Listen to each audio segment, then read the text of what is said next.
பிள்ளைகளா, இப்போது உலகத்தில் எல்லாரும் ஓடிக்கிட்டே இருக்காங்க பணத்துக்காக. பணம் முக்கியம்தான், ஆனால் அது மட்டும்தான் வாழ்க்கைன்னு நினைக்காதீங்க. பணம் சம்பாதிக்கலாம், ஆனால் போயிட்ட நேரத்தையும் போயிட்ட மனிதர்களையும் திருப்பி வாங்க முடியாது. பல பேர் வாழ்க்கையில் ஒரே ஒரு தவறு பண்ணுறாங்க. குடும்பத்துக்கு நேரம் கொடுக்க மாட்டாங்க. குழந்தைகள் பெரியவங்க ஆகும், பெற்றோர் வயசாகும், ஆனால் அந்த நேரம் திரும்ப வராது. ஒரு நாள் பணம் இருக்கும், வீடு இருக்கும், ஆனால் பேச யாரும் இருக்க மாட்டாங்க.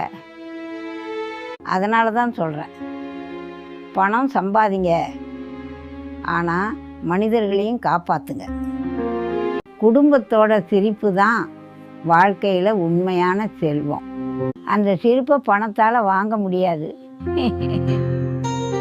அது அன்பால் தான் வரும். வாழ்க்கையில் பணம் மட்டும் சேமிக்காதீங்க, நல்ல நினைவுகளையும் சேமிச்சுக்கோங்க. ஒரு நாள் அந்த நினைவுகள் தான் நமக்கு ஆறுதல் தரும். வாழ்க்கை ரொம்ப சின்னது, அதை அன்போடு வாழுங்க. அப்போ தான் வாழ்க்கை உண்மையாக அழகாக இருக்கும்.